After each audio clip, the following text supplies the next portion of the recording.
A line of truth extending from 1844 to the time when we shall enter the city of God was made plain.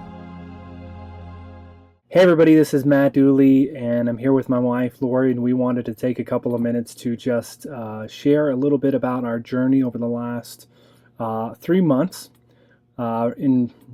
Realistically, it's been since the beginning of the year, which is today is May the 15th. So it has been 5 months since we recorded our last video together, which was on New Year's Day, just sharing about our goals and our plans and what the Lord has laid upon our hearts. And if you watch that video, you know that we had a burden to travel and to meet up with various groups, various believers in the one true God, and to be able to just minister and encourage wherever God leads us. And so we wanted to take a couple minutes. Here we are about halfway through our journey. We planned on 6 months, and we're planning until about the end of mid-August, end of September, to be on the road. So just wanted to give you an update and share a couple of the stories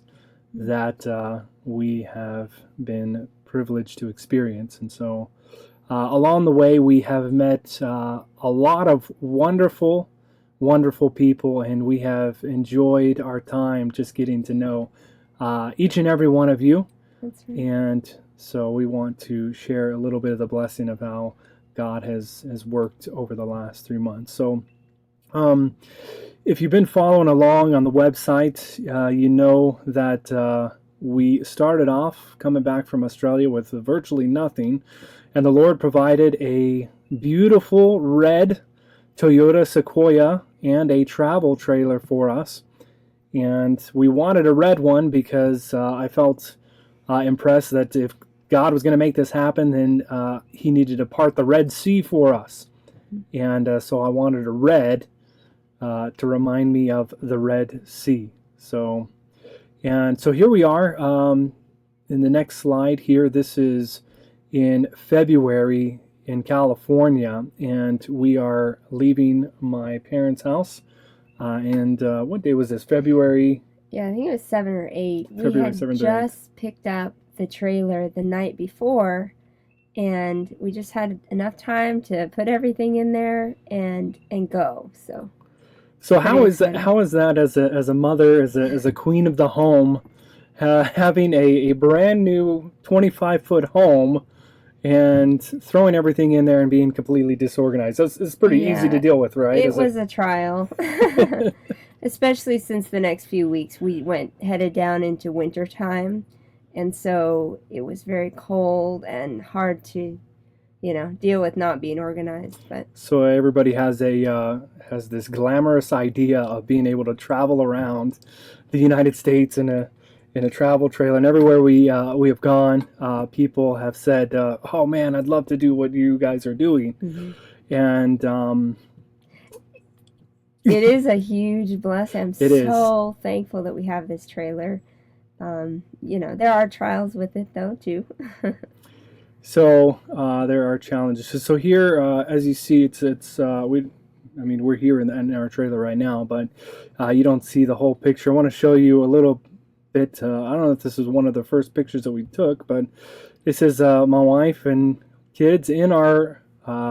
We have a double bed and a bunk, and in the very back, and we started off sleeping very cramped. Now I'm 6'3", and that's another thing. As I've been traveling around, people have said over and over again, "Wow, you're bigger in person, taller." And I'm smaller. In person, you're small. And so I'm 6'3". Here we have a full size bed in the back of the trailer, and it was a little bit cramped. Kept bumping our head, but we ended up moving out front, and now we got plenty of room.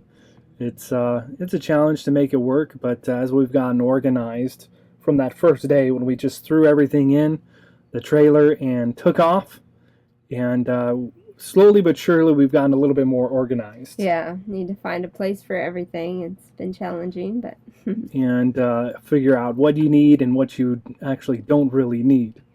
And so that's been a challenge for us to be able to do that. So our first stop on our trip was in a place called Chino Valley, Arizona.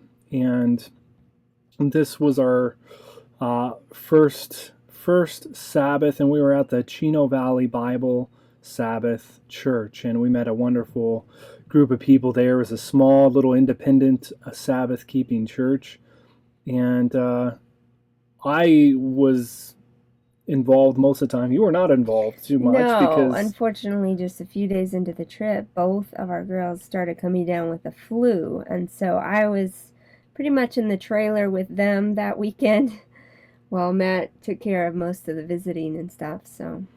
So here you see actually a picture of our daughter Haley. This was, I think, on our way to Colorado after. Yeah, she just would not stop coughing. She couldn't even eat. She was just coughing. So I just thought, I need to get her feet in hot water, and within seconds, that cough just stopped. And so just trying to do some natural remedies on our trip here. So one of the things is when we took off, it was a big learning curve for me, having never lived full-time in a travel trailer or RV or anything like that. Just learning about all of the systems, the heating system, the electrical system, and hooking it up, and the jacks, and just all these little details that you learn about as you're living full-time and having to deal with some of the problems that arise. And I never thought I would, I don't know, it's quite a bit of little things that you have to learn about as you're traveling and doing this full-time in a trailer. But when we left, we had bought this truck, this Toyota Sequoia, and which I should say that the Lord provided it for us. One thing that I did not anticipate was the timing belt. So we're about to leave, and my brother says, "Well, did you change the timing belt?" And I thought, "Oh man, I should have known about that. Let me check the manual." And the manual says at 90,000 you need to change the timing belt. Well, the odometer was at 90,000. 92,000 I think it was. And so I thought, oh man, I got to change the timing belt.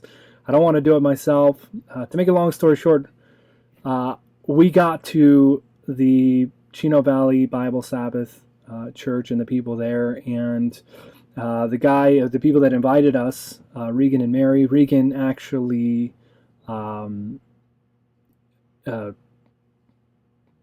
he asked me if I wanted to change it, and he said he had done it multiple times before. And so after the meetings on Saturday, the girls are sick, but we head over there, and here is the engine all torn apart, and we actually got it back together, and everything worked properly. So that was really an answer to prayer, and just really indicative of how God has taken care of us. I believe that He has provided for His own work in providing a trailer and the vehicle for us, and just knowing that we had to change the timing belt. The first stop, we catch up with Regan, and he is able to do it and help us. Dedicates his whole day off. It took you pretty much all day. It took us like 6 hours. So now from there, we went on to Colorado. And here's our first time staying. Here's a picture of the first time we stayed at a Walmart. Now, you can't stay at every Walmart, but a lot of the Walmarts, now we have an app that lets you know which ones you can and cannot. There's reviews and everything, but this is the first time overnight at a Walmart, so that was kind of a big experience. A frequent thing, and I think we pretty much have the Walmarts memorized. Yeah, and we kind of get sick of shopping at a Walmart too. It's Hannah's favorite store now, though. She loves Walmart. So it's nice because you can stay there overnight. Most of them stay over there overnight. The ones that allow you for free, and you don't have to. They don't charge you anything. So that was. Coincidentally enough, that was in a place called Trinidad, Colorado, which is, Trinidad is Spanish for Trinity. So we made it to Colorado, and here's a picture of our friend Gus, I think maybe you can only see part of his face. But here is the back of his vehicle. And praise the Lord, he's advertising for us a Line of Truth and Council of Prophecy. That's DeMario and 117.3.org. And so they had this idea to put that on his vehicle. So it was a blessing to be able to go meet up with Gustavo and Angelica, and we had known them from our time at a place called Eden Valley in Colorado, and became acquainted and good friends with them. And one of the blessings was that he translated in Spanish for me. So the messages that I got to do, he translated them in Spanish, and they're on YouTube. And hopefully someday I can learn Spanish myself and give my own presentation. So from there, we had to go up to get storage up in Wyoming because I had to get my blender and a few things that. So we gotta have the Vitamix. Yeah. and I needed to get my bike. Winter clothes too. And winter clothes. So we ended up. I think this is a picture of us outside of. That's in Rapid City, South Dakota. So we had a narrow window. We parked our trailer in Denver at Gustavo's house, ran up to Newcastle, Wyoming, where our storage is. I went through some things for, I don't know if it was maybe like an hour. It was so cold. I worried about getting frostbite. Yeah, bitter cold. And it was so cold. And we had a storm. There was a storm coming through. And they were expecting like 6 to 8 inches or more. It is. But we had to go up there and get stuff out of our storage because my wife needed her blender. Can't deprive her of that. And so the plan was to just run up there, and we kind of got stuck in the storm. And so we ended up going over to Rapid City, and that was the view out of our hotel room. But what was nice about that hotel was that there was a indoor swimming pool where the girls could swim. So we got stuck in for a couple of days, but we had a good time as a family together, just kind of resting. Mm-hmm. So now from there we went back down to Colorado to pick up our trailer, and when I picked it up, I found out that the gas in our trailer had ran out and it was empty. And so what I had done was I turned the heater on. I turned it on pretty low because at this time I think it got down to maybe 0 degrees Fahrenheit. It was around there. It was definitely very cold. And so I wanted to keep the trailer warm. And so I left the heater on down about 50 so everything wouldn't freeze up. The gas runs out and everything freezes up.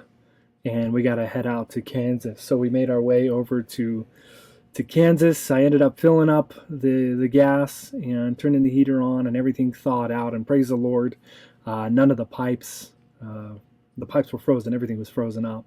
But everything actually worked out and nothing broke. So praise the Lord for that.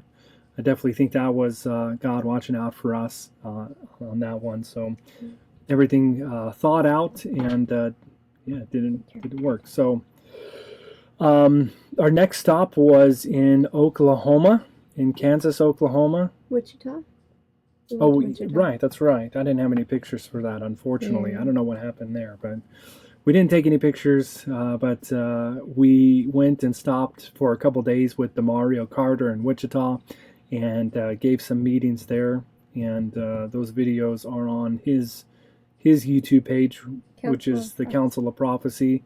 I really enjoyed our time there. DeMario is a great guy. Just loved him and his family, and look forward to spending more time and hanging out and working with him in the future.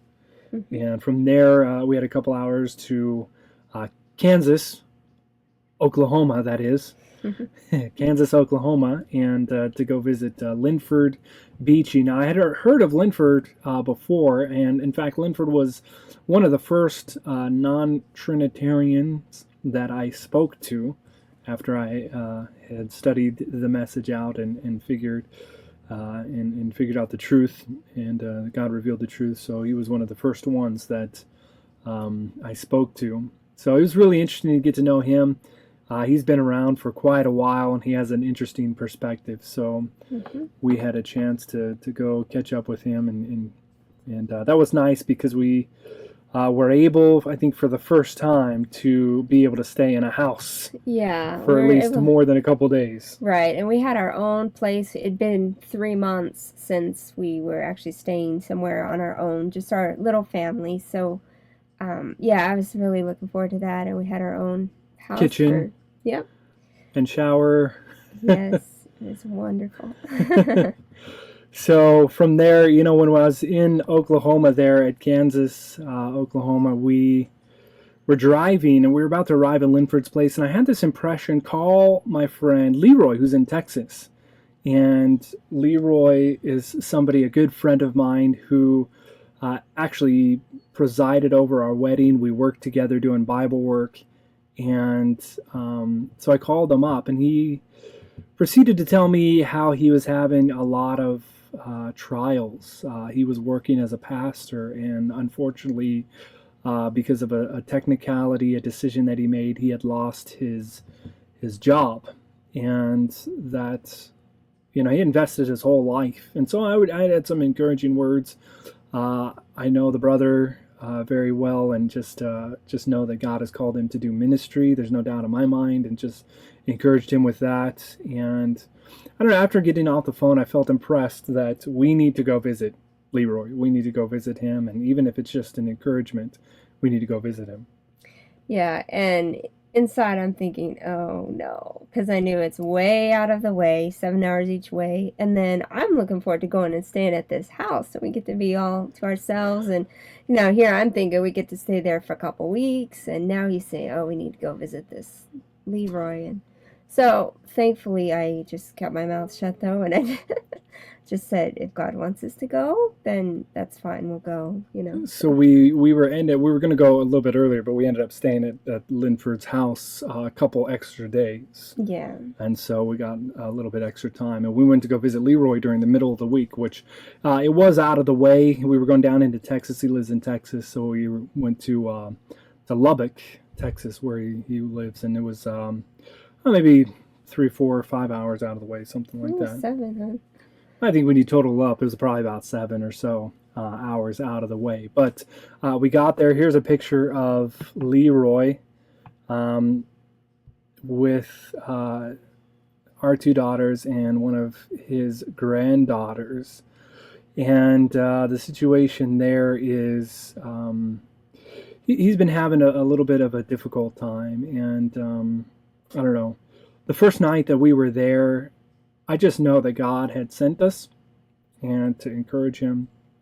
The first night we were there, we were talking with Leroy and his wife, and he just was breaking down in tears, and he just said that I've been praying that God would send somebody in my living room, I need you to send somebody in my living room to help me. And lo and behold, he said, you are the one. And I would never believe it. And I know that was just a very powerful confirmation that God used this in an incredible way to minister to him and in his need of great encouragement. So yeah. That was a real blessing. I know it was a blessing to him. I know without a doubt that God put us in that situation. So we were able to leave there with, just confidence, knowing that God had led us there. And so the one thing that happened while we were there that was interesting and terrible. We were taking a shower inside Leroy's house, and I came out, and I noticed that there was a flood of water coming out of our trailer, which is not a good thing. So not what we had planned for the day. So I'm running around, and I unhook the water, and I turn the electricity off and turn the breakers off, and then I jack the trailer down, and it's just flooding, and you can see right here where this is after it had dried quite a bit, but it was running off out of the bottom of the trailer, and so we had to get everything out, and here's we're going to pull everything out of the front of the trailer and get some fans and let it dry. And thankfully it was sunny that day. yes, thankfully it was sunny, and thankfully it happened in the morning time. So what had happened was the sink came loose, or one of the connections that connects to the kitchen sink had come loose, and that's where the water source was just pouring out. So praise the Lord, it was only like a couple minutes, maybe 10 minutes, 15 minutes max, that the water was coming out, and we were able to drain and dry everything out. And so we're praising the Lord for that once again. It could have been a lot worse. Could have been in the middle of the night. So that would have been difficult. So the next stop, the next Sabbath, we were down in Houston. Not down in Houston, but we were down in Keene. Near Keene, Cleburne. Yeah, Cleburne. And we just met a couple of families there.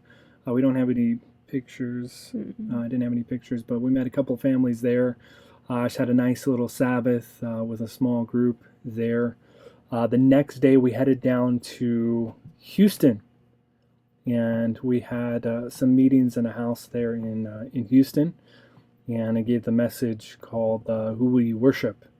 And so we met a number of nice people there, wonderful families, and yeah, that was really a blessing. From there, we went to Bastrop, Texas, and here was a Sabbath.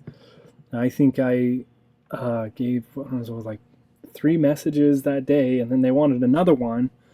And so those people over there are are hungry, on fire for the truth. So that was a great experience. There was one lady there. I'm not sure if I can get all the facts straight, but somebody had called her. I had been receiving an email from somebody, and I didn't know who it was at the time. We ended up meeting her there, but she kept on emailing me about the details of where the meetings were going to be at. And I think she forwarded it on to somebody else, one of her friends that was in the Austin area. And I don't know how everything worked out, but she did say when we were there, she said that her friend said, go look on Google for, what was it, 1844 Truth Group. Right. 1844 Truth Group. And so I guess she Googled 1844 Truth Group, and our Line of Truth came up. With the details of where we would be the next day. Somehow, yeah. I don't know, 1844 Truth Group, I don't know where that came from, but apparently she was able to find, the Lord directed her there, and she came to the meetings, and I don't think she had ever studied anything about the Father and the Son. And it's been amazing to see how, like, in almost every single place, God brings somebody that is studying this message, or is new to it, or just amazing to see how God is connecting and making all of these connections and bringing us, as we have been willing to just go and go where He directs. I have seen over and over again just stories and instances like that. Yeah, and it just, every Sabbath, it's such a high experience. I mean, we just get so excited to see what God does and the people that He brings, and meeting people. And it's like every Sunday we're so wiped out and exhausted because Sabbath is so exciting. So from there we went to, from Bastrop, Texas, we left, and then speaking of being exhausted, worn out and exhausted, the Sunday after that Sabbath in Bastrop, I wasn't feeling that great. And it was pouring rain. It was rainy. I wasn't feeling well, and I hooked up the trailer, and we needed to get to Chattanooga, Tennessee by the next weekend. But we were going to meet a guy that had contacted me, John, in near Memphis, Tennessee, and we're going to meet a family and just connect there and study the Bible and stuff. So we had to leave, and on the way, I wasn't feeling good, and so we hooked everything up and took off. When we got to Tennessee, Western Tennessee, we stopped and to unhook the trailer, and what had happened was I had forgotten to put the hitch pin. There you can see the hitch pin. Now that is what connects or keeps the trailer hooked to your vehicle. And going back, and I calculated, it was like something like 730 miles that we traveled without that pin. And the only thing I can think of is that angels, God, it's an angels to protect us. And so we were right there. I saw that, and we got down on our knees and prayed, and thank God that He watched over us. Yes, and I had a relative send me some videos of what happens to people that don't put their pin in, and so it's not very pretty. So we were very grateful that God. It could have been a disaster. It could have been an absolute disaster. And so that instance happened, and then we went and we had opportunity to go and study. Here it is with this family. You want to say something? Yeah, it was this Amish family, and we couldn't get our trailer into their drive, and so he said, well, just park it right here. We know the neighbors. They're nice people. They won't mind. And then we walked to their house. And yeah, we ate lunch, and we were going to have a Bible study, and you can see there's a computer right there, my computer. I didn't have my computer, but I felt impressed. You should go get your computer.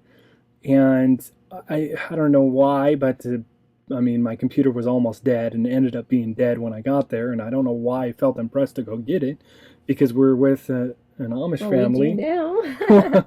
We were with an Amish family, and it's not like, they didn't have electricity, so I couldn't charge it. I don't know. So I felt impressed. Maybe we should go get the computer, take a digestive walk. We just ate and everything. And so we did. And when we ended up going back to the trailer, there was a car there. This car right here. It was a police car. And somebody had called the police. And he was about to call the tow truck to come tow away our trailer. Yeah. So not only did we see that the Lord had provided and taken care of us by holding the trailer to our vehicle because it didn't put the hitch pin in, but shortly thereafter, He impressed me to go back and prevented us from getting our trailer towed. Yeah, we studied the Bible with him all day, so it was like 9 p.m. by the time we would have gotten back to our trailer, and it would have been long gone. It would have been gone. That would have been devastating. It would have been gone. So once again, the Lord blessed with that and provided. So the next Sabbath, which was when was it? March 31st. Yeah. This was in Chattanooga, Tennessee, and we were there with Regeneration Family Ministries, and had an opportunity to rent a nearby place here at the fire station and in Appleton, and had a great turnout. Wonderful series of meetings there, and yeah, it was just a huge blessing to have that Sabbath. It was definitely a great high Sabbath, and wonderful people there. And so here's some more pictures of the people there. And our friends even got to our girls even got to make a friend there. So after Chattanooga, we went down to northern Georgia and met a group of people down there in northern Georgia, and had a wonderful time with them and a wonderful Sabbath. I think there was maybe, I don't know, like 20, 30 around there, so people. And from there, from northern Georgia, we went down to Florida, and in Lakeland, Florida, and here's the meetings at had a rented a place at I believe it was a Days Inn, the breakfast place at a Days Inn. So we were going to meet at the house of a brother there, and it's turned out, we were thinking that maybe it was going to be too many people for that place, and so kind of scrambled last minute and was able to find that place at Days Inn in Lakeland, and there was quite a few people there, maybe about 60 people or so, and we had a wonderful Sabbath. We were able to go to the park and share testimonies and of all the people that were there, and just some wonderful stories. One of the highlights for me was to meet a couple that I had studied with in 2008, that's where we met. We met in Tampa, Florida. So it was kind of nostalgic for us to be down there again. And so we met this couple, Sam and Madeline. I had studied with them in 2008. As a Bible worker. As a Bible worker. And it was just a wonderful opportunity to meet them and share about the Father and the Son, and pray for a blessing for them as they continue to study about it as well. And that was a wonderful opportunity. So we after that, we were able to take a little time during that week, and here's a picture of our children. This was at Manatee Springs. We didn't get to see any manatees, but we did get to go swimming, so that's why they got smiles on their faces, because we got to go swimming, and we went down a canoe and saw an alligator, little baby one. So from there on, we went to Jacksonville and had our next Sabbath in Jacksonville. It was actually at a conference church. And so here was the meeting at the church there. And I don't remember how many people were there total, but it was a big church. They rented out a Baptist church, and just wonderful experience, wonderful people there. And I preached a message about Revelation 14, 15, and 16. There's a video online called The Song of the Lamb. It was that message combined with another one that I haven't published yet called Song of Moses, and we'll probably get that one up in the next couple weeks. But that afternoon, we were able to come together and to study at Kari's house, and we had a wonderful time just sharing and studying and asking questions and just discussing about the Father and the Son. So that was a wonderful experience, and it seems like it was the message was well received, and we pray for the precious and wonderful people we met there. And there was one lady that I had met there at that day, and just in talking with her, I shared with her that I had a testimony online, and so during the week she went on there and watched it, and then she asked for our details for where we would be the next weekend. And so the next weekend, like she sent these details to her friend, and the next weekend where we were in South Carolina, the friend ended up driving 2.5 hours to come see us. She didn't know anything about us. And so that was just really encouraging. So she watched your video online about your health testimony? Yeah, and then she went and watched my other testimony, and just that week started studying the topic of the Father and the Son, and yeah. So it's a wonderful person, and we certainly pray for her and her studies and her journey. There was another thing that happened. We met somebody else in Jacksonville, and why don't you tell about that story? Yeah, so I've been... if I was settled down somewhere, I'd like to learn how to sew and, sew dresses for my children.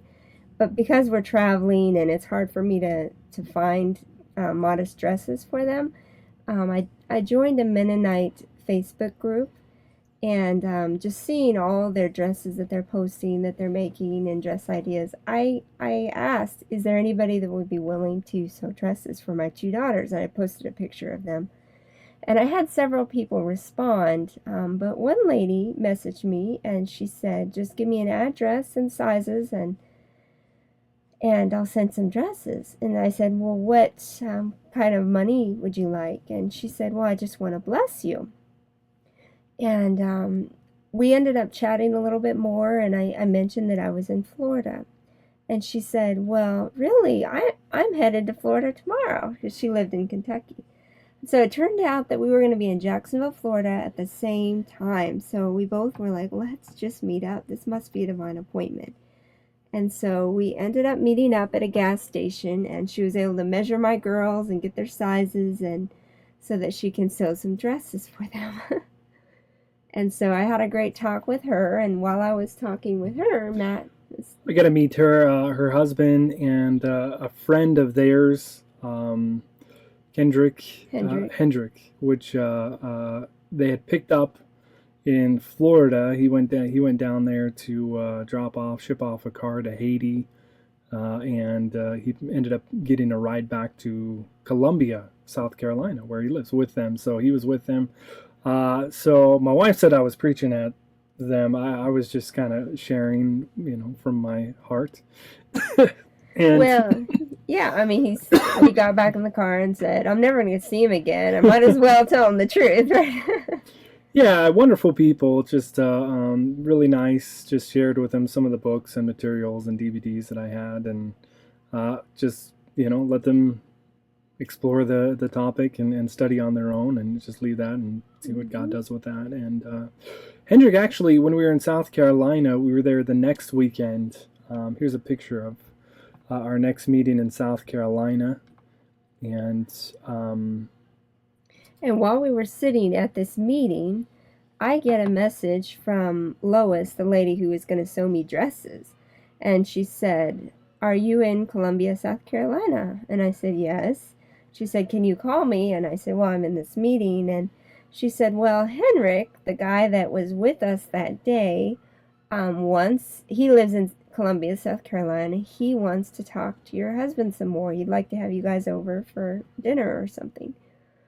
So we were leaving the next day, and so we weren't able to do that. Right. But I was able to, after preaching several times that day, went over and met with him, and just had a wonderful visit, and just told him a little bit about us and our ministry and our background, and just shared. And it was a wonderful experience. It's just amazing to see how, once again, the Lord just connected all of that, and we certainly pray for him and the family that we met. So divine appointment.